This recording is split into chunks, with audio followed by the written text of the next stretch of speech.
We are covering anti-money laundering and senior protection rules for the Series 65 exam.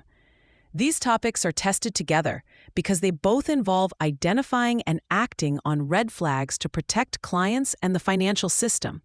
First, let's break down the Bank Secrecy Act, or BSA, requirements.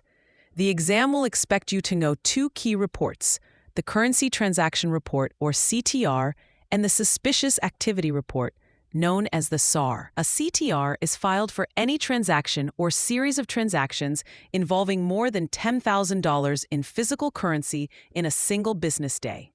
The key words here are currency and more than $10,000. A $10,000 wire transfer does not trigger a CTR. A client trying to avoid this threshold by making two $6,000 cash deposits on the same day is a classic exam red flag known as structuring. Structuring itself is a suspicious activity that requires filing a SAR. A SAR must be filed for any suspicious transaction of at least $5,000 where the firm knows, suspects, or has reason to suspect illegal activity.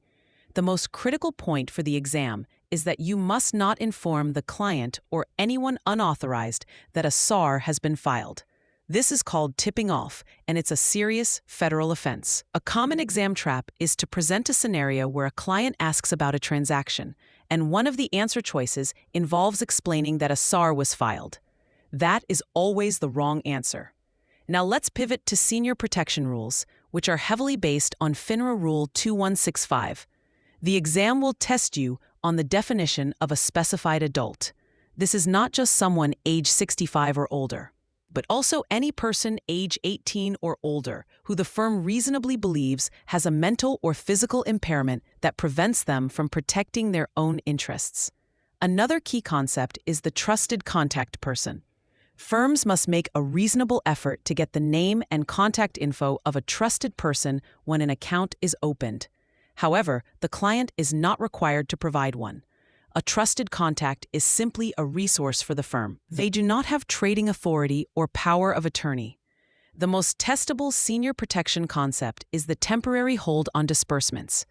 If a firm reasonably believes financial exploitation is occurring, it can place a temporary hold on the withdrawal of funds or securities from the account. The exam loves to test the timelines. The initial hold can last for up to 15 business days if the firm reports the exploitation to a state agency or a court. It can extend the hold for an additional 10 business days.